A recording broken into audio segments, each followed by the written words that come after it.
Ako si Marco, panganay sa aming magkapatid, sa bayan ng San Isidro.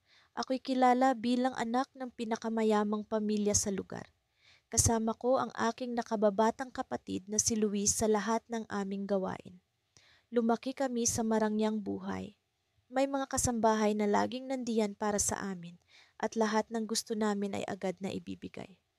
Ngunit sa kabila ng lahat ng ito, mayroong laging kulang. Palaging may puwang sa aming dibdib na hindi namin maipaliwanag. Ang aming mga magulang ay laging abala sa kanilang negosyo, kaya kami ni Luis ang naging sandalan ng isa't isa. Sa mga oras na wala kaming magawa, madalas kaming magtungo sa bukirin sa likod ng aming bahay upang maglaro. Doon, kami malaya sa lahat ng alalahanin at ang tanging naririnig ay ang huni ng mga ibon at lagaslas ng tubig sa sapa. Isang araw, habang kami naglalaro sa bukirin, may napansin kaming batang paslit na umiiyak sa gilid ng sapa. Siya ay madungis at tila gutom na gutom. Lumapit kami ni Luis sa kanya at ang aming puso'y naantig sa kanyang kalagayan. "Anong ginagawa mo rito?" tanong ko sa kanya. "Iihinahanap ko po ang nanay ko," sagot niya habang pinupunas ang luha sa kanyang pisngi. Nagkatinginan kami ni Luis at sa isang iglap, alam naming kailangang tulungan ang batang ito. Dinala namin siya sa aming bahay upang pakainin at bigyan ng malinis na damit. Habang kumakain, ikinuwento niya ang kanyang buhay sa amin. Dito namin nalaman na siya pala'y nawawala at hindi malaman kung saan ang kanyang pamilya. Ang kanyang kwento ay tila kurot sa aming puso.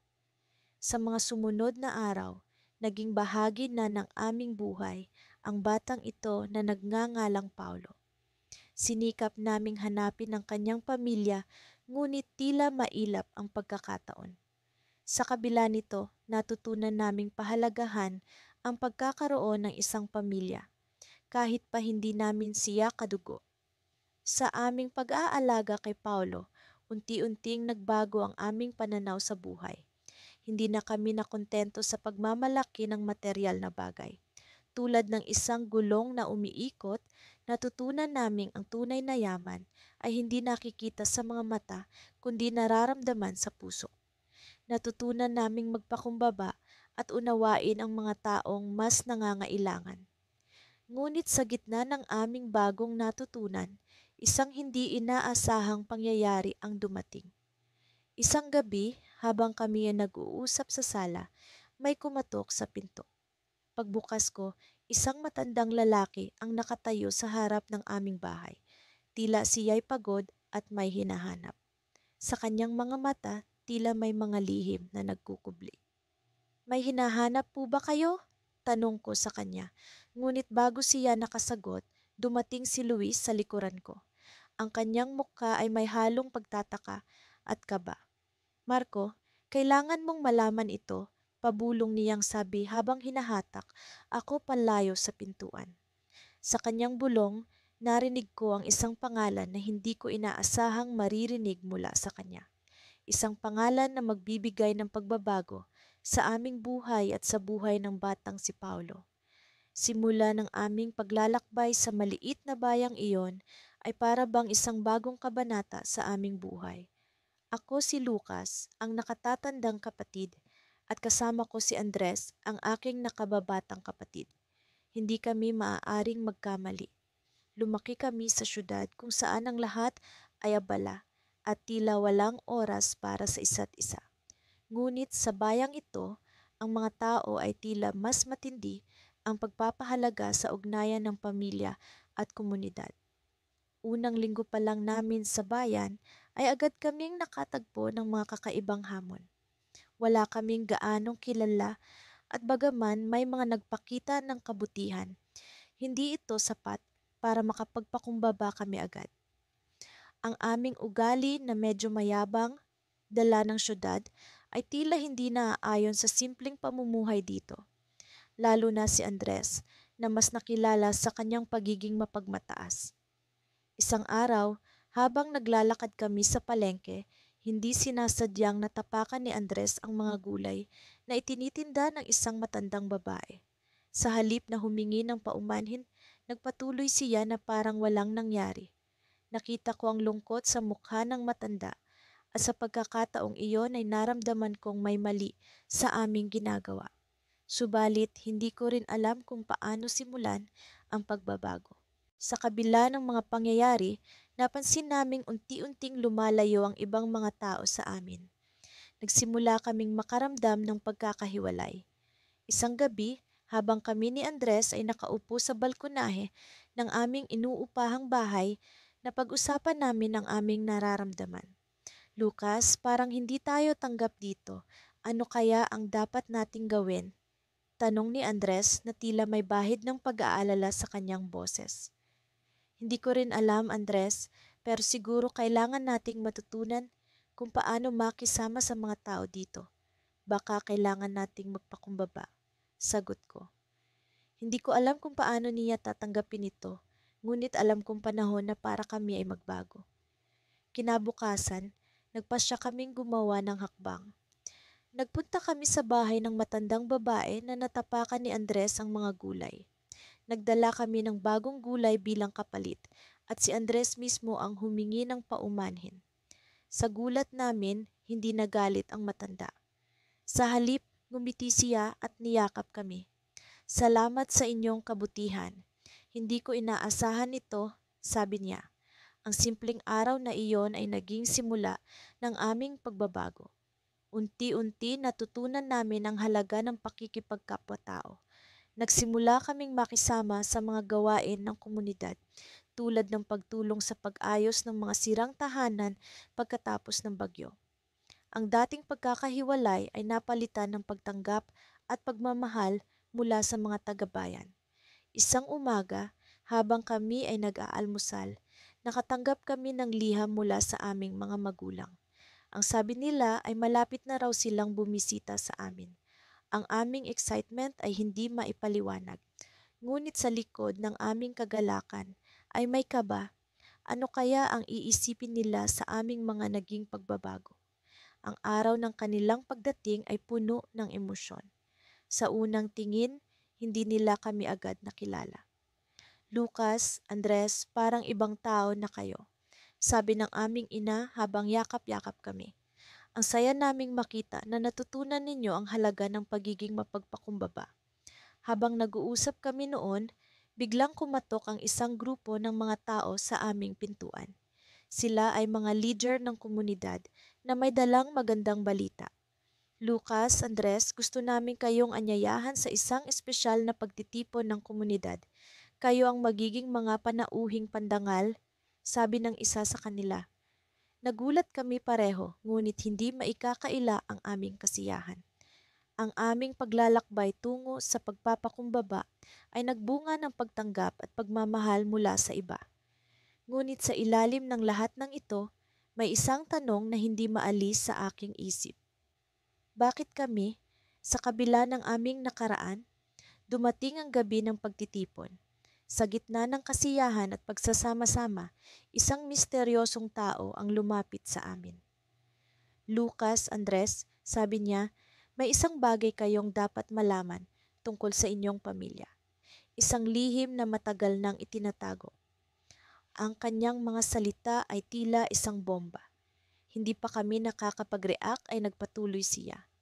Ang inyong mga magulang ay dating leader ng komunidad na ito. Ngunit may nangyari kaya't kailangan nilang lumayo. Bigla akong napaisip sa mga posibilidad.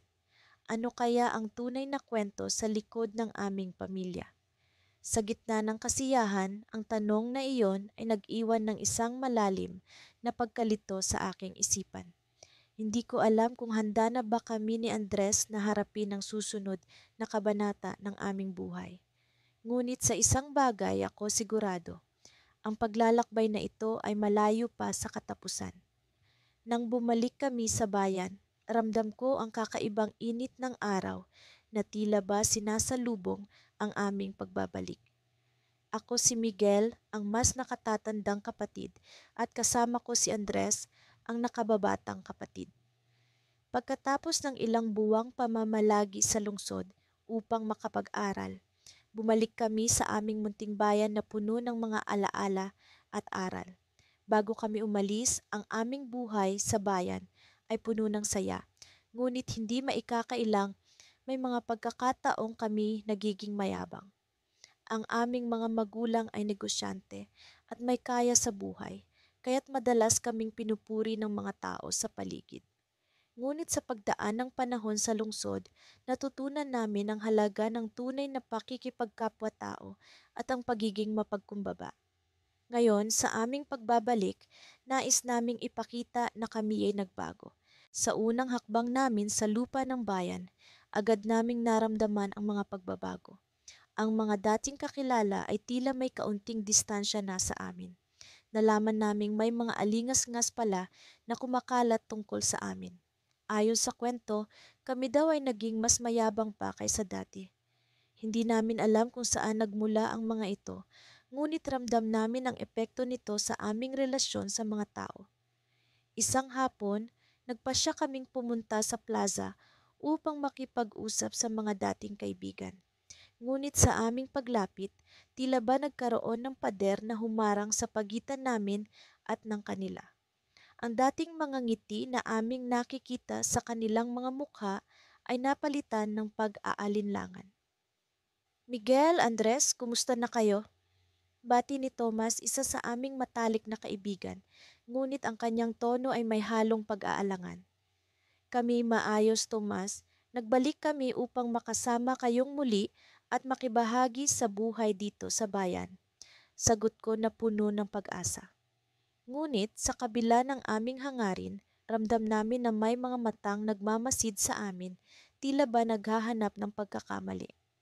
Sa bawat hakbang namin, tila ba may mga bulong na sumusunod. Isang gabi, habang kami ni Andres ay nag-uusap sa ilalim ng mga bituin na pag-usapan namin ang aming sitwasyon. Miguel, paano natin maipapakita na nagbago na tayo? Paano natin maibabalik ang tiwala ng mga tao? Tanong ni Andres, puno ng pangamba. Hindi ko rin alam, Andres, ngunit alam kong kailangan nating magpakumbaba at ipakita sa kanila ang ating tunay na layunin. Sagot ko. Puno ng determinasyon, nagpasya kaming gumawa ng paraan upang makamit ang tiwala ng aming mga kababayan. Kinabukasan nagsimula kaming mag-volunteer sa iba't ibang gawain sa bayan. Naglinis kami ng plaza, tumulong sa mga lokal na tindahan, at nagbigay ng libreng mga tutorial para sa mga bata. Unti-unti, naramdaman namin ang pagbabalik ng dati naming koneksyon sa mga tao. Ngunit sa kabila ng aming pagsisikap, may isang pangyayaring nagbigay ng malaking pagsubok sa amin. Isang gabi, habang kami naglalakad pa uwi, nakarinig kami ng isang sigaw mula sa kalsada. Agad kaming tumakbo patungo sa pinagmulan ng sigaw at nakita ang isang matandang babae na nakahandusay sa lupa, mukhang nahimatay. Agad naming tinulungan ang matanda nang sa wakas ay dumating ang ibang mga residente. Sa aming pagkabigla, may isang tao na nagsabi, "Sila ang may sala? Nakita ko silang nagtulak kay Lola Cora." Hindi kami makapaniwala sa narinig. Hindi kami ang may kagagawa ng pagkakahimatay ni Lola Cora. Ngunit sa isang iglap, ang tiwalang aming unti-unting binubuo ay tila ba naglaho. Kami dinala sa barangay hall upang magpaliwanag. Habang kami nasa loob ng barangay hall, ramdam namin ang bigat ng sitwasyon. Napagtanto kong ang pagbabago ay hindi laging madali, ngunit ang pinakamahirap na bahagi ay ang pagkakaroon ng matibay na paninindigan sa kabila ng mga pagsubok. Hinding-hindi namin gagawin iyon, mariing sagot ko sa mga tanong ng mga opisyal habang si Andres ay nasa tabi ko, tahimik na sumusuporta. Sa kabila ng aming mga paliwanag, hindi pa rin sapat ang aming mga salita upang makumbinsi ang lahat. Ang mga mata ng mga tao ay puno ng pagdududa. Ngunit sa kabila ng lahat, nanatili kami ni Andres na buo ang loob. Alam naming ang katotohanan ang magpapalaya sa amin. Sa mga sumunod na araw, kami ay nagpasya na magsagawa ng sariling investigasyon. Kami ay determinado na ipakita sa lahat ang aming walang sala at sa aming paghahanap ng kasagutan. Isang nakakagulat na impormasyon ang aming natuklasan. Isang tao ang tila may lihim na agenda laban sa amin at siya ang nagpakalat ng mga maling impormasyon. Ngunit sino siya at bakit niya ginagawa ito sa amin? Sa puntong ito, napagtanto namin na ang pagbabago ay hindi lamang tungkol sa kung paano kami tinitingnan ng mga tao, kundi kung paano namin harapin ang mga pagsubok na darating. Habang kaming nag-iisip kung paano pa namin maipapakita ang katotohanan, isang tawag ang dumating. Isang tawag na magbibigay ng liwanag sa lahat ng nangyayari. Ngunit sa oras ding iyon, isang pangyayaring hindi namin inaasahan ang naganap. Hindi pa rito nagtatapos ang kwento at ang susunod na kabanata ay magdadala sa amin sa isang mas malalim na pag-unawa sa aming sarili at sa mga tao sa paligid namin. Kumusta? Ako si Anton, ang mas nakatatandang kapatid sa aming dalawa. Sa aming bayang tahimik at puno ng mga alaala, ang mga araw ay tila ba paulit-ulit, ngunit sa kabila nito, palaging may natutunan. Ang mga pangyayaring magpapabago sa takbo ng aming buhay ay nagsimula sa isang simpleng umaga. Isang araw, nagising ako sa sinag ng araw na dahan-dahang lumusot sa maliit na bintana ng aming silid. Naririnig ko ang mga huni ng ibon sa labas at ang banayad na paghipa ng hangin na tila ba may daladalang balita. Nagmamadali akong bumangon, hinila si Bengo, ang kapatid kong mas bata sa akin ng 3 taon, upang sabay kaming mag-agahan. Habang kumakain kami ng sinangag at itlog, biglang may kumatok sa pintuan. Si Tio Ramon, ang aming matalik na kaibigan ng pamilya, ay pumasok na may daladalang balita. Anton, Benjo, may pagkakataon kayong makapunta sa lungsod para sa isang paligsahan sa pagsusulat.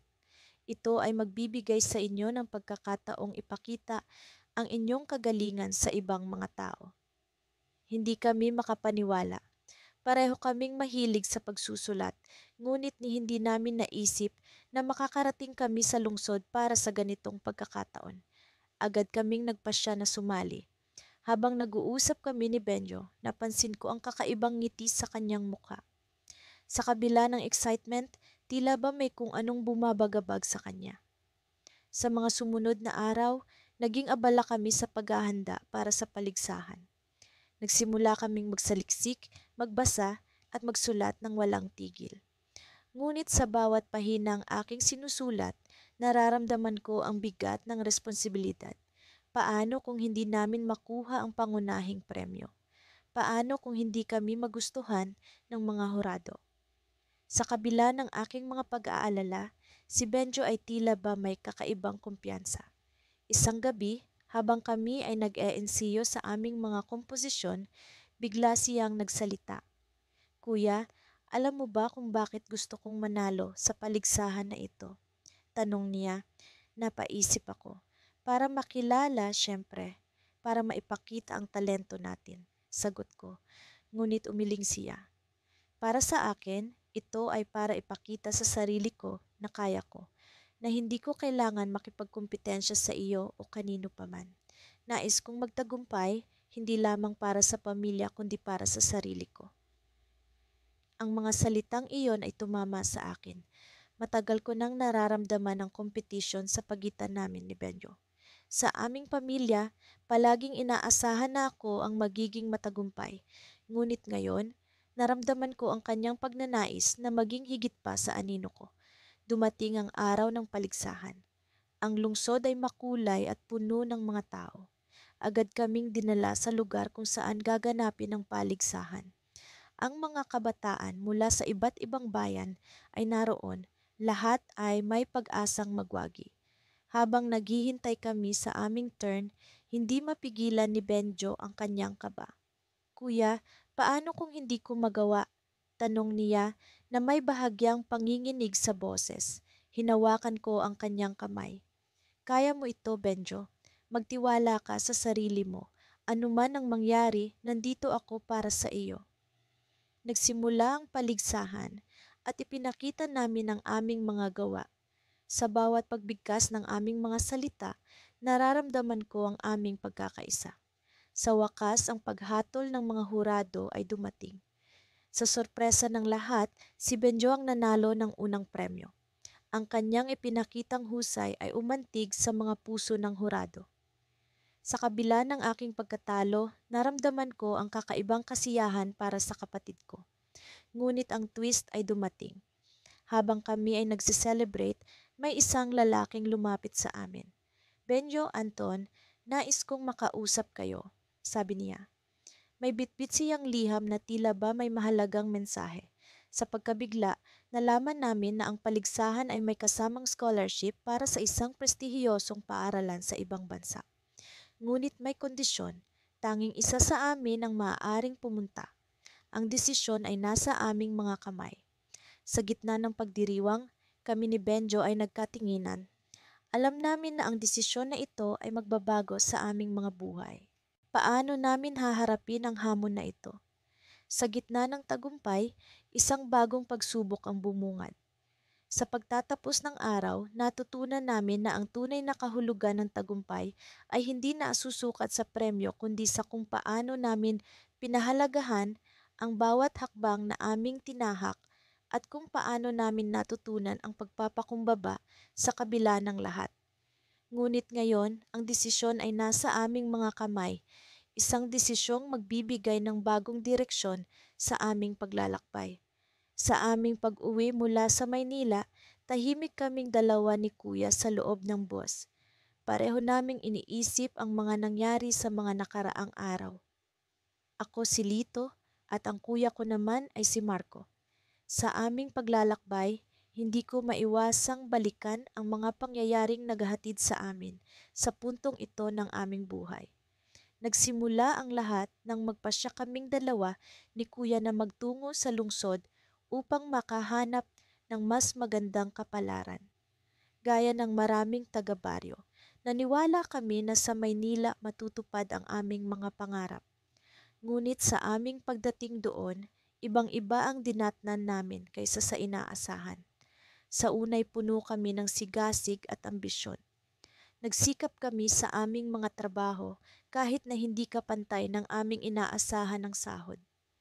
Subalit, sa kabila ng aming pagsusumikap, dumating ang puntong umabot kami sa pagkakasala.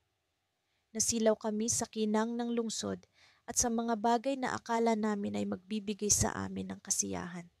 Ang mga pagkakamali naming iyon ang nagtulak sa amin na bumalik sa baryo.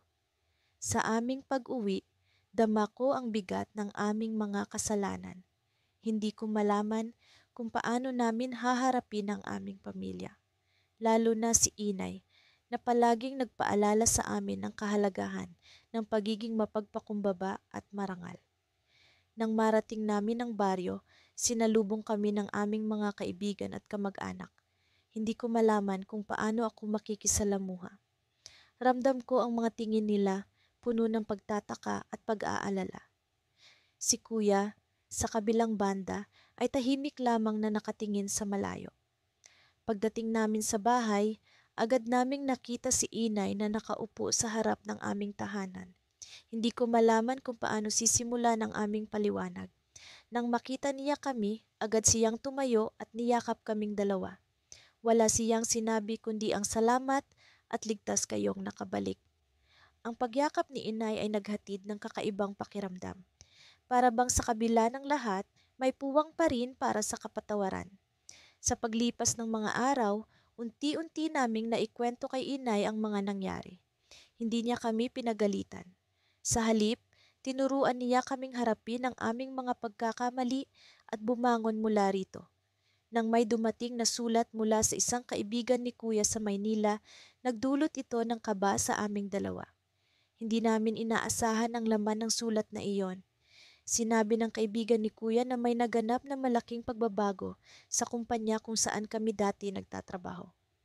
Isa pala sa mga empleyado ang nagbunyag ng mga iligal na gawain ng ilang tauhan ng kumpanya at kasama kami sa mga iimbestigahan. Nang mabasa ito ni Kuya, agad siyang napasandal sa upuan. Kailangan nating bumalik, ang sabi niya. Alam namin na ito na ang pagkakataon para ituwid ang lahat ng aming nagawang mali. Ngunit sa kabila ng desisyong iyon, nag-aalangan pa rin ako. Alam ko na ang pagbabalik sa Maynila ay hindi magiging madali. Ngunit sa kabila ng takot at pag-aalinlangan, napagtanto kong ito na ang pagkakataon para ipakita ang aming natutunan.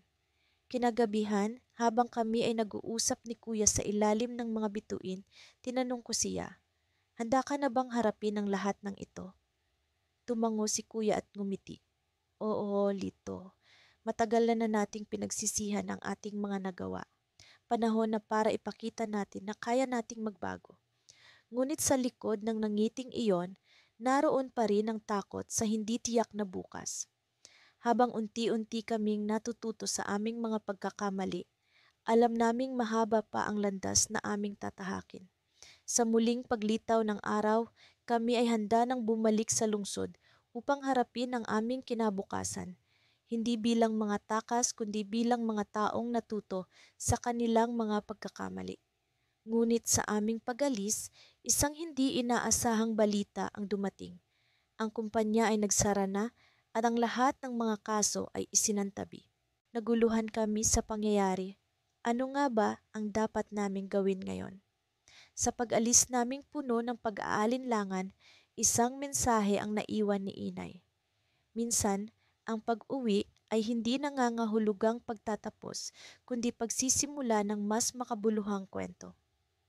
Sa aming paglalakbay, dala namin ang aral na ang tunay na kayamanan ay hindi nasusukat sa material na bagay, kundi sa kakayahang magpakumbaba at matutong magpatawad. Ngunit ang tanong na bumabagabag sa akin, ano ang magiging susunod na kabanata ng aming buhay? Sa likod ng tanong na iyon, nananatili ang pag-asa na sa bawat pagsubok, may kaakibat na bagong simula. Hindi namin alam kung ano ang naghihintay sa amin.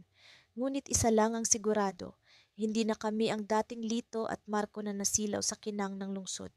Kami mga bagong tao, handang harapin ang anumang pagsubok ng buhay. Ang pag-uwi namin sa bayan ay hindi inaasahan. Nagsimula ang araw na iyon na parang lahat ay nasa tamang ayos. Ang sikat ng araw ay naglalaro sa mga dahon ng puno habang kami ni Kuya ay naglalakad patungo sa palengke para bumili ng mga gulay na ipapadala sa Maynila.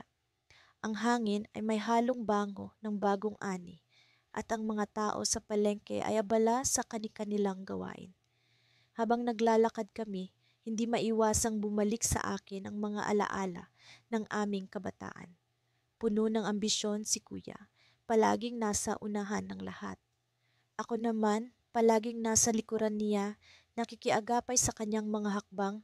Madalas kaming magtalo pero sa huli, lagi siyang tama o iyon ang palaging iniisip ko. Ngunit nitong mga nakaraang buwan, nagbago ang lahat. Nagsimula kaming makaranas ng mga pagsubok na hindi namin inaasahan. Ang negosyo ni Kuya sa Maynila ay bumagsak dahil sa maling pamamahala at ako naman ay nahirapan sa pag-aalaga ng aming maliit na sakahan. Sa kabila ng lahat, natutunan namin ang halaga ng pagtutulungan at pakikipagkapwa-tao. Sa aming pag-uwi sa bayan, napansin kong may kakaibang katahimikan sa mukha ni Kuya. "Anong iniisip mo, Kuya?" Tanong ko habang kami ay naglalakad sa gilid ng kalsada. Tungkol sa mga nangyari nitong mga nakaraang buwan, sa lahat ng pagkakamali natin, sa mga hindi natin inaasahan, sagot niya na may bahid ng pag-aalala sa tinig. "Siguro oras na para magsimula ulit, hindi ba? Baka may maganda pa ring mangyari." Sabi ko, sinusubukang magbigay ng pag-asa.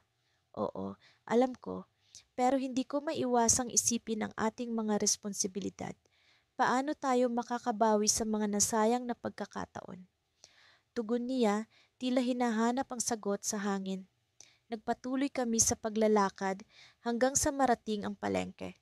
Habang pumipili ng mga gulay, napansin namin ang isang matandang lalaki na nakaupo sa gilid, nagtitinda ng mga sariwang gulay na walang bumibili.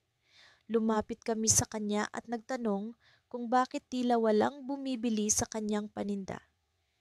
Kasi, anak, hindi na ako masyadong kilala rito. Nagbago ang lahat simula nang bumalik ako mula sa mahabang pamamalagi sa ibang bayan. Paliwanag ng matanda na may halong lungkot sa kanyang tinig. Napatingin kami ni Kuya sa isa't isa. Parang naramdaman namin ang kanyang pinagdaraanan. Isa itong paalala sa amin na kahit gaano man kalalim ang ating mga kagustuhan at pangarap, madalas na kailangan nating bumalik sa kung saan tayo nagsimula at doon hanapin ang ating mga sagot. Kung gusto niyo, kami na ang bibili ng lahat ng paninda ninyo, sabi ni Kuya sa matanda. Nagulat ako sa sinabi ni Kuya. Hindi ito bahagi ng plano namin, ngunit sa kabila ng kanyang sariling mga alalahanin, pinili niyang tumulong sa kapwa. Marahil ito na ang simula ng pagbabagong loob namin. Habang nag-uusap kami, nagsimula ng umulan. Ang malakas na patak ng ulan ay tila naglalaro sa lupa at kami nagmadali papunta sa isang lumang bahay na malapit sa palengke. Sa loob ng bahay, habang pinapakinggan ang pagbagsak ng ulan sa bubong, napagtanto ko kung paano kami pinagbuklod ng mga pagsubok. Ito ang babalik-balikan ko, Kuya, ang mga ganitong pagkakataon, ang pagtulong sa kapwa, kahit na tayo mismo ay nangangailangan, sabi ko habang nakatingin sa paligiran. Ngumiti si Kuya at sa kanyang mga mata ay nakita ko ang pag-asang unti-unting bumabalik. Tama ka at hindi natin kailangang mag-isa sa laban na ito. Biglang may kumatok sa pintuan at lahat kami ay nagulat. Bumukas ito at sa pagpasok ng isang binata na may dalang balita, halos hindi kami makapaniwala sa kanyang sinabi. Kuya, may balita ako. Ang negosyo niyo sa Maynila, may nagka-interes na bumili at tulungan kayo sa pamamahala. Mukhang babalik na sa dati ang lahat. Ang mga salitang iyon ay tulad ng isang malakas na hangin na nagbigay ng bagong simula sa aming mga pangarap. Ngunit habang nakikinig, naramdaman ko ang isang kaba sa aking dibdib. Alam ko na sa likod ng magandang balita, may isang bagay na dapat paghandaan. At sa gitna ng ulan, habang ang lahat ay nag-uusap at nagbubunyi, ako'y nag-isip. Ano ang magiging kapalit ng lahat ng ito? Sa pagbalik ng aming mga pangarap, ano ang dapat naming gawin upang hindi na muling magkamali? Ang tanong na iyon ang naging cliffhanger ng aming buhay. Sa bawat pagbagsak ng ulan, alam kong may bagong pagsubok na darating. Ngunit sa kabila ng lahat, natutunan namin ang halaga ng pagkakaisa at pagpapakumbaba. Ito ang simula ng aming bagong kabanata at handa kami sa anumang darating. Hindi ko inakalang ang araw na ito ay magiging simula ng isang malaking pagbabago sa buhay namin ni Kuya. Matapos ang aming paglalakbay sa iba't ibang bahagi ng bayan upang maghatid ng tulong sa mga nasalanta ng bagyo, pakiramdam ko'y unti-unting bumabalik ang dati naming sigla at pagkakaunawaan. Ngunit kahit na masaya ako sa mga pagbabagong ito, may isang tanong na patuloy na gumugulo sa isip ko. Ano nga ba ang tunay na dahilan ng pagbabago ni Kuya? Isang hapong pauwi na kami mula sa pagtulong sa mga kababayan, napansin kong tila malalim ang iniisip ni Kuya. Nakatingin siya sa malayo habang naglalakad kami sa makipot na daan pauwi. Parang may bumabagabag sa kanya, kaya't nagpasya akong tanungin siya. Kuya, napapansin kong tila marami kang iniisip nitong mga nakaraang araw, bungad ko. May gusto ka bang ikuwento o ibahagi? Ngumiti si Kuya, ngunit may bakas ng pag-aalala sa kanyang mga mata. Alam mo, Bunso, hindi ko alam kung paano ko sisimulan, pero sa tingin ko'y panahon na para malaman mo ang lahat. Napatigil ako sa paglalakad at tinitigan siya. Ano bang ibig mong sabihin, Kuya? Huminga siya ng malalim bago nagpatuloy. Naaalala mo ba noong panahon na halos hindi tayo nagkikibuan? Yung panahong parang laging may pader sa pagitan natin? Tumango ako. Oo, Kuya, pero naisip ko noon na baka normal lang yon dahil sa dami ng ginagawa natin. Umiling siya. Hindi lang yon ang dahilan. Nagsimula ang lahat nang makatanggap ako ng isang liham mula sa isang hindi kilalang nagpadala. Sa liham na iyon, may mga nakasaad na impormasyon tungkol sa ating pamilya, mga sikreto na hindi ko kailanman naisip na mayroon. Nalaglag ang pangako sa gulat. Anong klase ng impormasyon?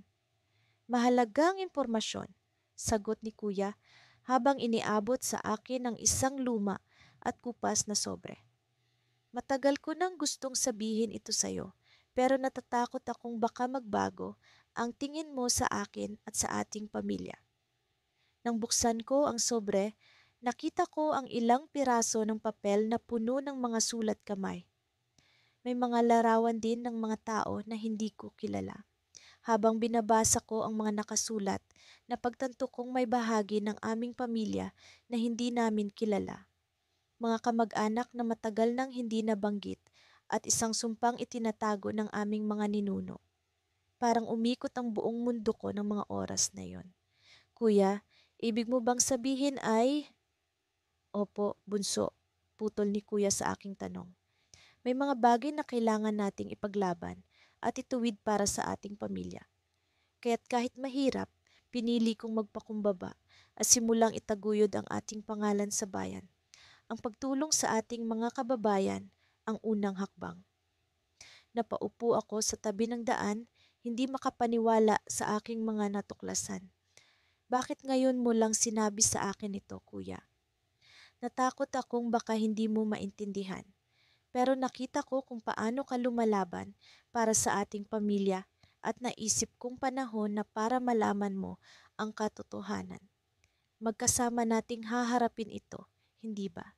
Naramdaman ko ang bigat ng responsibilidad na iyon, pero alam kong hindi ko hahayaang mag-isa si Kuya sa laban na ito. Oo, Kuya, magkasama nating haharapin ito. Ngunit bago pa man namin tuluyang mapag-usapan ang plano, may narinig kaming kaluskos sa likod ng mga puno. Tumayo kami at naghanap ng pinagmumulan ng ingay. Sa aming gulat, isang anino ang mabilis na naglaho sa dilim ng kagubatan. May nakikinig sa atin, bulong ni Kuya, kita ang pag-aalala sa kanyang mukha. Kailangan nating mag-ingat. Ang hindi namin alam, ang anino pala ay may daladalang impormasyon na maaaring makapagpabago sa takbo ng aming misyon. Isang impormasyon na maaaring magdala ng mas malaking panganib o kaligtasan para sa aming pamilya. Habang naglalakad kami pauwi, alam kong hindi ito ang katapusan ng aming pakikipagsapalaran. Ang paglalantad ng katotohanan ay simula pa lamang ng mas malaking pagsubok. Ngunit sa pagkakataong ito, handa akong harapin ang anumang darating, basta't kasama ko si Kuya. Sa kabila ng lahat, natutunan naming magpakumbaba, hindi lamang para sa aming sarili, kundi para sa kapakanan ng aming pamilya at ng buong bayan. Ngunit hanggang kailan magiging sapat ang aming ginawa?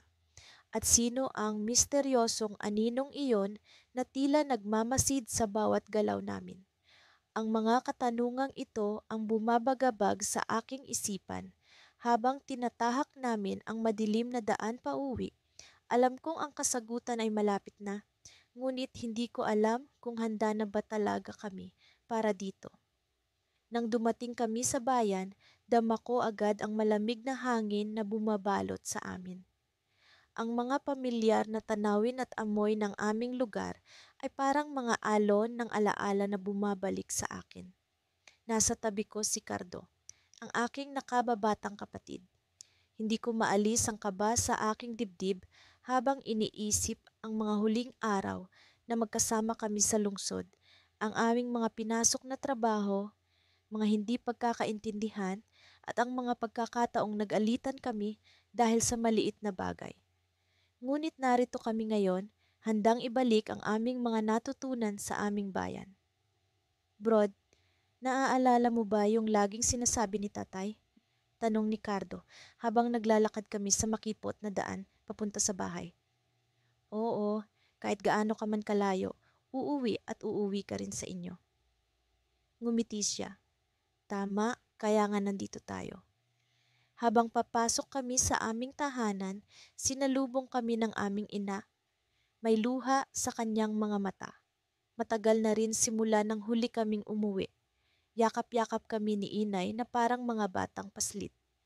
Salamat at ligtas kayong nakabalik, sabi niya, ngunit dama ko ang ninanais niyang sabihin. Salamat at nagbalik kayo sa amin. Sa mga sumunod na araw, tumulong kami ni Cardo sa mga gawain sa bahay at sa munting sakahan namin. Iba ang pakiramdam na gamit ang aming mga kamay para itanim ang mga buto at mag-ani ng mga bunga.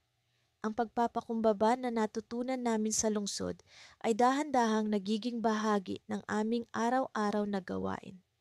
Sa kabila ng aming mga pinagdaraanang pagsubok, natutunan naming magpasalamat sa mga maliliit na biyaya. Ang simpleng almusal kasama ang pamilya, ang masayang tawanan habang nagkakape sa hapon, at ang mga kwentong walang katapusan hanggang sa gabi.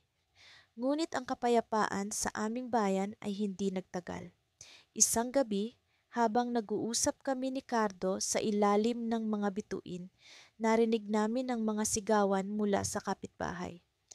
Tumayo kami at dali-daling pumunta roon.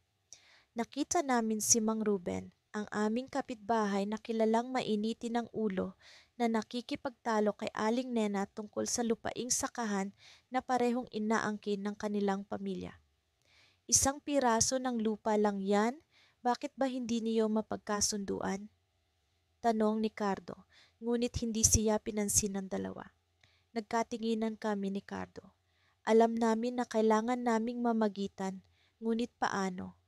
Gamit ang mga natutunan namin sa lungsod, sinubukan naming ipaliwanag sa kanila ang halaga ng pagkakaintindihan at pagpapakumbaba. Ngunit tila mas pinili nilang manatili sa kanilang galit. Bumalik kami sa bahay nang hindi nagtagumpay. Hindi lahat ng bagay ay kayang ayusin ng simpleng pag-uusap, Brod, sabi ko kay Cardo.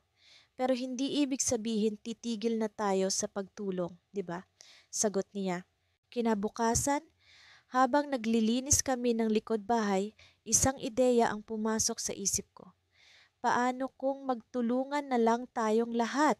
Mag-organisa tayo ng pagtitipon para sa buong komunidad. Tumango si Cardo, tama, pwede tayong magkaroon ng munting pista. Tapos doon natin ipapakita ang halaga ng pagkakaisa. Agad naming sinimulan ng pagpaplano. Unang nilapitan namin si Kapitan at sinabi ang aming balak. Sa wakas, nagkaroon kami ng suporta mula sa mga kabarangay. Naging abala ang mga sumunod na araw sa paghahanda para sa aming munting pista. Ang mga alitan at tampuhan ay unti-unting napalitan ng pagtutulungan at pagkakaisa. Dumating ang araw ng pista. Ang mga tao ay nagtipon sa plaza. Ang amoy ng inihaw na liempo at suman ay nagbigay ng kakaibang sigla sa paligid. Ang pagtutulungan ng mga tao ay kitang-kita sa ngiti ng bawat isa. Ang mga dating magkaaway ay magkatabing kumakain at nagtatawanan. Ngunit sa gitna ng kasayahang iyon, may napansin akong hindi inaasahan. Sa dulo ng plaza, may isang hindi pamilyar na mukha. Isang lalaki, matangkad, may suot na sombrero, ang nakatayo at tila may hinahanap. Hindi ko maialis ang aking mga mata sa kanya. Hindi ko alam kung bakit, pero may nararamdaman akong kakaiba. Brod, sino yan? Tanong ni Cardo, na tila napansin na rin ng lalaki. Di ko alam, sagot ko. Bigla siyang naglakad papalapit sa amin. Ang kanyang mga hakbang ay mabigat, puno ng intensyon. Nang makalapit siya, tinanggal niya ang kanyang sombrero.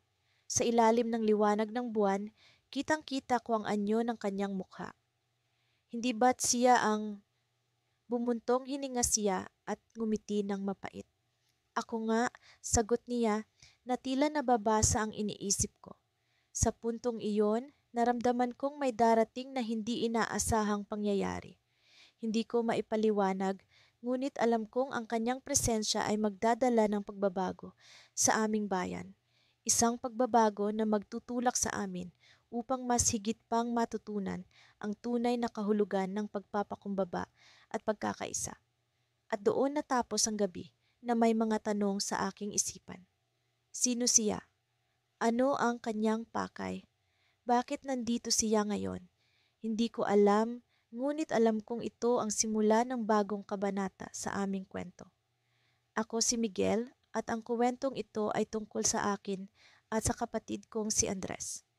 Lumaki kami sa isang maliit na bayan kung saan ang mga tao ay kilala sa kanilang kasipagan at pagkakaisa. Sa kabila ng aming magkaibang mga personalidad, palaging hinahangad ng aming mga magulang na kami magkasundo at magtulungan sa lahat ng pagkakataon. Noong isang umaga, nagpasya kaming maglakbay patungo sa parang na nasa dulo ng bayan. Madalas kaming pumunta roon noong bata pa kami, ngunit sa paglipas ng panahon, ang aming abalang buhay ay naglayo sa amin sa simpleng kaligayahan ng paglalakbay na iyon. Sa aming paglalakad, napansin ko ang mga pagbabagong naganap sa paligid. Ang dating malalagong damo ay tila nagbago, ngunit ang parang ay nanatiling maganda sa kanyang katahimikan. Habang naglalakad, nagsimula kaming mag-usap ni Andres tungkol sa mga plano sa hinaharap. Si Andres na laging puno ng ambisyon ay nagbahagi ng kanyang mga ideya sa pagpapalago ng aming maliit na negosyo sa bayan. Ako naman, na mas kalmado at mas madalas mag-isip ng malalim, ay nag-alok ng mga mungkahi para sa mas maayos na pamamahala sa aming pamilya. Sa bawat hakbang, naramdaman ko ang aming koneksyon bilang magkapatid na tila lumalalim sa bawat palitan ng mga salita. Pagdating sa parang, umupo kami sa ilalim ng isang malaking puno, ang paborito naming lugar. Ang simoy ng hangin ay nakakapagpakalma ng aming isipan.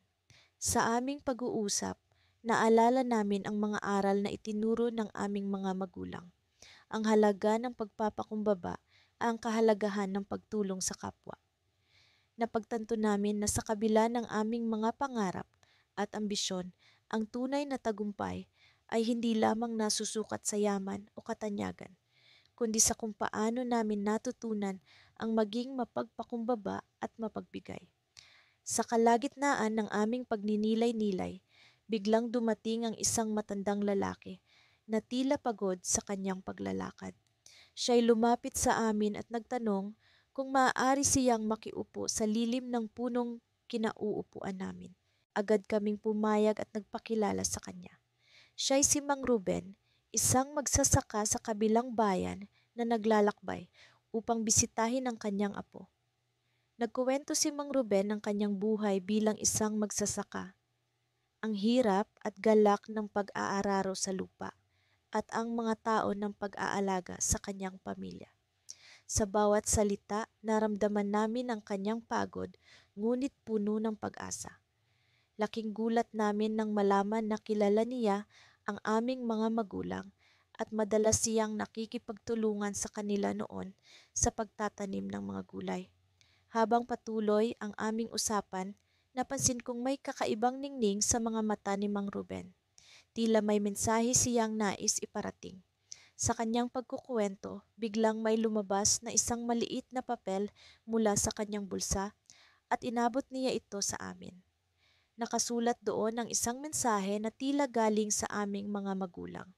Sa pag-unlad ng inyong buhay, huwag kalimutan ang inyong pinanggalingan.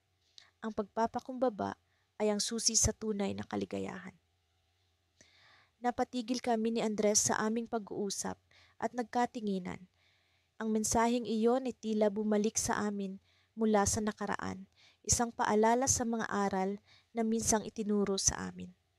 Sa mga oras na iyon, naramdaman namin na ang aming paglalakbay sa parang ay hindi lamang pisikal na paglalakbay, kundi isang paglalakbay tungo sa mas malalim na pag-unawa sa aming mga sarili.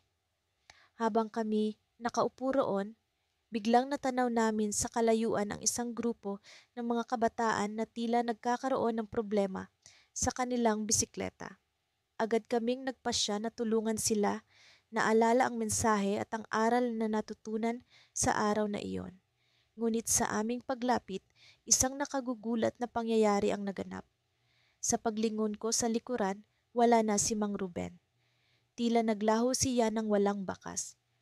Nagtataka ako kung paano at bakit, ngunit ang papel na iniwan niya ay nanatiling nasa aming mga kamay, ang mensaheng nagbigay liwanag sa aming landas. Sa dulo ng araw, habang kami pauwi na, muling naglaro sa aking isipan ang tanong na hindi ko maalis. Sino nga ba si Mang Ruben? At bakit tila siya ang naging daan upang kami muling magbalik loob sa mga aral ng aming nakaraan? Ang aming karanasan sa parang ay tila nagbigay sa amin ng bagong simula. Isang simula na puno ng pag-asa, pagpapakumbaba at inspirasyon. Sa pag-uwi namin, alam kong hindi pa ito ang katapusan ng aming kwento. Sa halip, ito'y simula ng mas malalim na pag-unawa sa aming mga sarili, sa aming pamilya at sa aming bayan. Ngunit sa likod ng aming isipan, ang misteryo ni Mang Ruben ay nananatiling hindi pa nalulutas. Sa tuwing naiisip ko ang mga nangyari sa buhay namin, parang isang pelikula ang tumatakbo sa isipan ko. Mga eksenang puno ng saya, lungkot, galit, at higit sa lahat, mga aral na hindi ko kailanman makakalimutan. Ako si Miguel, ang bunso sa aming magkapatid. Si Kuya Daniel ang mas matanda sa akin ng 3 taon. Kung tutuusin, magkaiba kami sa lahat ng bagay, mula sa ugali hanggang sa pananaw sa buhay. Pero ang isang bagay na pareho kami ay ang pagiging mapagmataas. Hindi ko malilimutan ang araw na iyon. Iyon ang araw na nagsimula ang lahat. Naglalakad kami ni Kuya Daniel pauwi mula sa palengke. Tumutulong kami sa tindahan ni Nanay tuwing Sabado, pero aminado akong hindi kami ang pinakamabuting anak. Madalas nag-aaway kami ni Kuya tungkol sa maliliit na bagay, kung sino ang mas magaling magbenta, kung sino ang mas mabilis magbilang ng pera, o kahit sino ang mas sikat sa mga suki. Ang totoo, parehong mataas ang tingin namin sa sarili. Lagi kaming may kompetisyon kahit hindi naman kinakailangan. Habang naglalakad, napansin namin ang lumang kamalig sa gilid ng kalsada. Matagal na itong abandonado, luma na ang bubong at tila wala nang nagmamay-ari. Sabi ni tatay, noong bata siya, doon daw nagtatago ang mga magsasaka tuwing umuulan. Pero ngayon, puro alikabok na lang ang laman at nakakatakot ang itsura. Biglang sumagis sa isip ko ang kwento ni Mang Berto, ang matandang tindero ng itlog sa palengke. Kamakailan lang, ikinuwento niya na may misteryosong bagay daw sa loob ng kamalig na matagal nang nakatago. Sabi niya, kung sino man ang makakahanap nito, magbabago ang buhay. Natawa lang ako noong una, pero nang makita ko ang kamalig, parang may kung anong humila sa akin para pumasok. Kuya, tingnan natin ang loob, alok ko kay Daniel. Baka totoo ang sinasabi ni Mang Berto. Kalokohan, sagot niya, pero kita ko sa mata niya ang interes. Pero sige, para mapatunayan kung walang kwenta, yang iniisip mo. Mabilis kaming pumasok sa kamalig. Ang init sa loob at naamoy namin ang halong alikabok at bulok na kahoy. Ang liwanag ng araw ay pilit na tumatago sa mga siwang ng bubong, pero hindi nito naalis ang madilim na aura ng lugar. Naglakad kami ng dahan-dahan, tila naghahanap ng kung ano. Miguel, ayan na naman ang pagiging ambisyoso mo, sabi ni Kuya habang nag-iikot kami. Bakit ba ang hilig mo sa mga kwento ng matatanda? Maghanap na lang tayo ng mas kapaki-pakinabang na gawin. Kung totoo nga, Kuya, sagot ko, medyo inis. Hindi mo ba naiisip na baka ito na yung pagkakataon natin para makahanap ng isang bagay na magpapabago sa buhay natin? Para maipakita na kaya rin nating magtagumpay? Nagpatuloy kami sa pag-iikot hanggang sa mapansin ko ang isang kahoy na kahon sa sulok ng kamalig. Para itong halos nilulumot na, pero halatang hindi basta-basta. Agad kong nilapitan iyon, ngunit pinigilan ako ni Kuya. Huwag mong hawakan, sabi niya, tila nag-aalala. Bakit? Takot ka ba?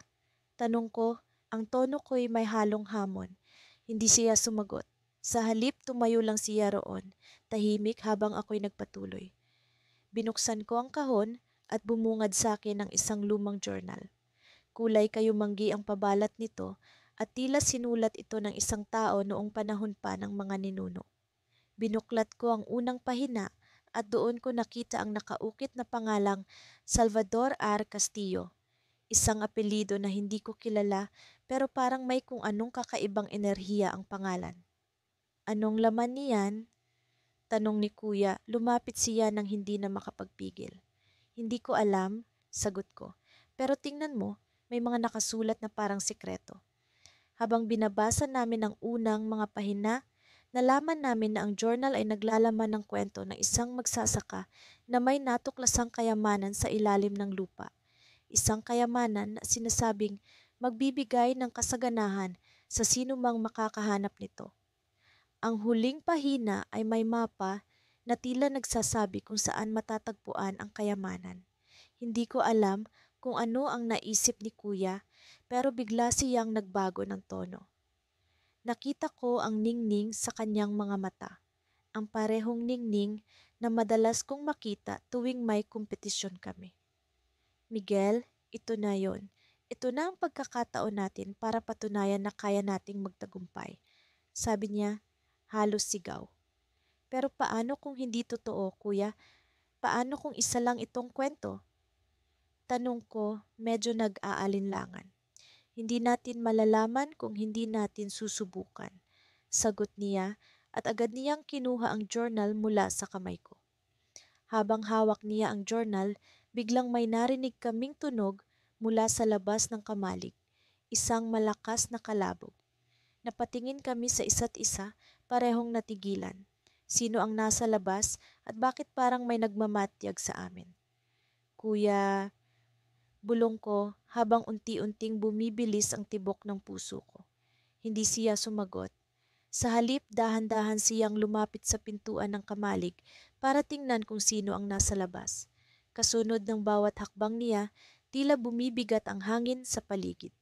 Nang buksan niya ang pintuan, bumungad sa amin ang isang matandang lalaki. Ang mga mata niya'y matalim at ang mukha niya'y puno ng galit. Anong ginagawa niyo rito? Tanong ng matanda. Ang boses niya'y malamig at nakakatakot. Hindi kami makasagot. Napako kami sa kinatatayuan namin. Hawak ang journal na tila naging mas mabigat kaysa kanina. Sino ang matandang ito? At bakit parang alam niya ang tungkol sa journal? Sa kabila ng lahat ng aming pinagdaanan, ang pag-uwi sa aming munting bayan ay parang pag-uwi sa isang parte ng aming mga sarili na matagal nang nawala. Habang papalapit kami sa kabayanan, ramdam ko ang pagkaaliw at pagkabahala sa iisang pagkakataon. Hindi ko maiwasang magtanong sa aking sarili kung ano ang magiging reaksyon ng mga tao sa aming pagbabalik. Matagal na rin kaming nawala at hindi na kami ang mga batang kilala nila noon. Kuya, tingin mo ba matatanggap nila tayo? Tanong ni Jonjon habang abala sa pagmamaneho ng aming sasakyan. Halata ang pagkabahala sa kanyang tinig, tila ba hindi siya sigurado kung ano ang dapat na mangyari sa amin. Sa palagay ko, hindi naman natin kailangan ng kanilang pagtanggap para makabalik, sagot ko. Pilit na pinapapalakas ang aming loob. Ang mahalaga, natutunan natin ang halaga ng pagiging mapagpakumbaba at iyon ang pinakaimportante. Ngunit sa totoo lang, hindi ko rin alam ang kasagutan. Ang pag-uwi sa bayan ay tila isang pagsubok na hindi namin alam kung paano haharapin. Sa aming paglalakbay patungo rito, marami kaming natutunan tungkol sa aming sarili. Natutunan naming tignan ang aming mga kahinaan at yakapin ang mga ito na may buong puso. Sa gitna ng aming mga pagkakamali, natutunan naming bumalik sa simula. Ang pagiging mapagpakumbaba ay hindi lamang pagsuko, kundi pagtanggap sa kung sino kami. Nang makarating kami sa bayan, napansin kong marami na ang nagbago. Ang mga lumang tindahan ay napalitan ng mas moderno at ang mga kabataan na dati naming kalaro ay makikita mo na ring abala sa kanilang mga trabaho. Ngunit kahit gaano pa man nagbago ang paligid, nanatili pa ring buhay ang diwa ng bayan. Ang mga tao ay patuloy na nagkukwentuhan sa gilid ng kalsada, habang ang mga bata ay naglalaro sa parke. Ang simpleng pamumuhay ng mga tao ang palaging bumabalik sa akin, ang kanilang mga ngiti na puno ng pag-asa. Habang naglalakad kami patungo sa aming lumang tahanan, hindi ko maiwasang mapansin ang mga matang nakatingin sa amin. May mga kilala, may mga bago. Hindi ko alam kung paano ko haharapin ang kanilang mga tanong, ngunit alam kong hindi ko ito maiiwasan. John, tila ba maraming tao ang nagtataka sa pagbabalik natin? Sabi ko, pilit nang ngumingiti kahit na ang puso ko'y kinakabahan. Oo nga, kuya, pero hindi ba ito ang dahilan kung bakit tayo bumalik? Upang ipakita sa kanila na hindi tayo natatakot sa pagbabago. Sagot ni John, na sa kabila ng kanyang kabataan ay tila ba lumalim ang kanyang pananaw. Sa aming pagdating sa bahay, bumungad sa amin ang aming mga magulang. Ang kanilang mga ngiti ay puno ng saya at pagmamalaki. Tila ba wala silang pakialam sa mga nangyari at sa aming mga pagkukulang. Sila ang palaging nandiyan upang tanggapin kami ng buong puso. Nandito na kayo, masayang bati ni nanay habang yakap-yakap kami ni tatay. Hindi namin alam kung kalian kayo, babalik, pero alam naming babalik kayo. Sa gabing iyon, nagtipon-tipon kami sa hapagkainan. Nagkwentuhan kami tungkol sa aming mga karanasan at kung paano namin natutunan ang halaga ng pagiging mapagpakumbaba. Ang bawat kwento ay puno ng aral, puno ng pag-asa. Habang nakikinig kami sa mga kwento ng aming mga magulang, naramdaman ko ang halaga ng pamilya. Sila ang palaging nandiyan sa kabila ng lahat ng aming mga pagkukulang. Ngunit sa dulo ng aming kwentuhan, may isang lihim na bumagabag sa aking isipan. Isang lihim na hindi ko pa nasasabi kay John. Isang lihim na maaaring magbago ng lahat. John, may isang bagay akong kailangang sabihin sa'yo. Simula ko, pilit na pinapanatiling kalmado ang aking tinig. Alam kong babalik tayo rito, ngunit may isang dahilan kung bakit tayo bumalik. Biglang nawala ang nangiti ni John. Kita ko sa kanyang mga mata ang pagkabahala at takot. Ano iyon, kuya? Huminga ako ng malalim, pilit na pinapakalma ang aking sarili. John, natuklasan ko na hindi lang tayo bumalik para matuto. Bumalik tayo dahil may kailangan tayong ipaglaban. Ang ating bayan ay nasa panganib at tayo ang inaasahan nilang maging gabay. Ang mga mata ni John ay lumaki sa pagkagulat. Ano ang ibig mong sabihin, kuya? May mga tao na gustong kunin ang lupa ng ating bayan. At tayo, bilang mga anak ng bayan, ang may responsibilidad na ipaglaban ito. Sabi ko, puno ng determinasyon. Sa kabila ng aming mga kaba, alam kong ito ang aming bagong misyon. Ito ang aming bagong laban. At sa pagharap namin sa bagong pagsubok na ito, kailangan naming ipakita ang aming natutunan, ang halaga ng pagiging mapagpakumbaba at ang lakas ng pagkakaisa. Sa wakas, narating namin ni Kuya ang dulo ng makipot na daan na tila walang katapusan. Ang mga yapak namin ay taglay ang bigat ng pagod at panlulumo. Ngunit ang aming paglalakbay ay hindi lamang pisikal. Ito'y isang paglalakbay patungo sa mas malalim na pag-unawa sa aming sarili at sa aming pinagmulan. Hindi ko akalaing ang tahimik na bayan na ito ang magiging saksi ng aming pagbabago. Matapos ang mga nangyari sa aming pag-uwi, ang mga pagsubok na nagtulak sa amin upang magpakumbaba, natutunan namin ni Kuya ang halaga ng pagkakaisa at pagtutulungan. Sa aming pagdating, sinalubong kami ng mga ngiti at yakap ng mga kababayan na mistulang nagbigay ng panibagong pag-asa sa aming pusong pagod sa laban ng buhay. Sa gitna ng bayan, natatanaw ko ang maliit na kapilya, ang sentro ng aming komunidad. Dito kami unang naglakad patungo, tila hinihila ng isang hindi maipaliwanag na puwersa. Ang mga alaalang nilikha namin dito noong bata pa kami ay nakaukit sa bawat haligi at pintuan. Kuya, natatandaan mo pa ba noong naglaro tayo ng habulan dito? Tanong ko habang nakangiti sa kanya. Pilit na sinasariwa ang mga masasayang araw na tila nawala sa dami ng problema. Oo, at kapag nagtatago tayo sa likod ng mga bangko, palaging ikaw ang unang nahuhuli, sagot ni Kuya, may halakhak sa kanyang tinig. Nagpatuloy kami sa paglalakad at sa bawat hakbang ay nagiging mas magaan ang pakiramdam. Sa loob ng kapilya naroon ang isang simpleng altar na puno ng mga kandila. Sa harap nito, kami ay nanalangin, nagpasalamat sa mga biyaya at humingi ng gabay para sa mga darating na araw.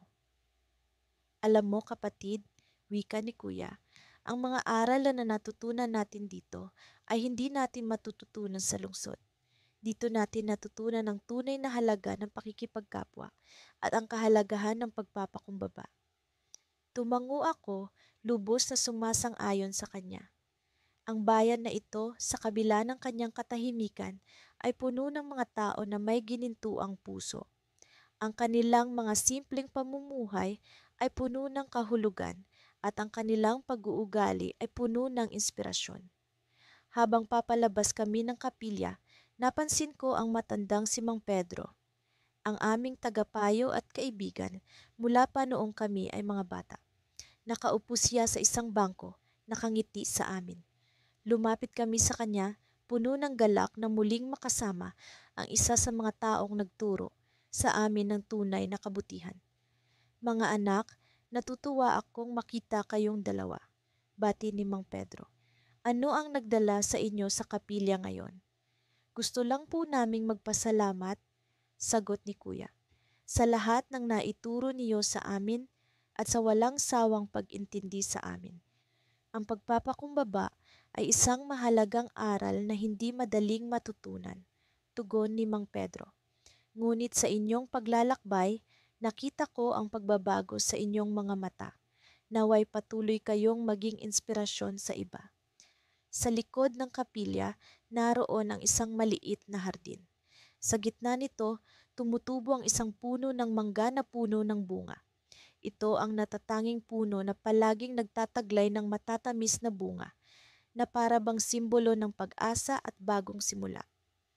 Kinuha namin ni Kuya ang ilang mga bungang mangga at naramdaman ko ang pag-usbong ng isang ideya. Kuya, paano kung magtanim tayo ng mas marami pang puno sa likod ng kapilya? Ng mga punong magbibigay ng bunga at lilim sa lahat ng nangangailangan. Magandang ideya iyan, kapatid. Isang paraan ito ng pagbibigay pugay sa mga aral na natutunan natin dito. Sagot ni Kuya, puno ng sigla. Sa aming pag-uusap, hindi ko maiwasang makaramdam ng kakaibang kilig sa aking dibdib. Ang ideyang ito ay tila isang simula ng mas malaking plano, isang hakbang para sa mas magandang kinabukasan ng aming bayan. Sa bawat punong itatanim namin, kasama nito ang pag-asa na ang mga susunod na henerasyon ay matututo mula sa aming mga pagkakamali at tagumpay. Ngunit sa aming pag-uusap, bigla kong naalala ang isang bagay na bumabagabag sa akin. Isang lihim na matagal ko nang itinago kay Kuya. Isang desisyon na maaaring baguhin ang lahat. Bago ko pa man masabi, narinig ko ang tunog ng kampana mula sa kapilya. Isang paalala ng oras na tila nagsasabi na may darating na pagbabago. Kuya, may kailangan akong sabihin sa iyo. Simula ko, nararamdaman ang pagbigat ng bawat salita. Nang bumaling siya sa akin, puno ng pag-aalala ang kanyang mukha, ngunit bago pa man ako makapagsalita, biglang lumabas mula sa likod ng kapilya ang isang bisita, isang tao na hindi namin inaasahang makikita. Ang kanyang presensya ay tila isang bagyong dumating sa gitna ng aming tahimik na mundo. Hindi ko inaasahang makikita kayo dito, wika ng bisita, puno ng misteryo ang kanyang tinig. At sa sandaling iyon, alam kong magbabago ang lahat.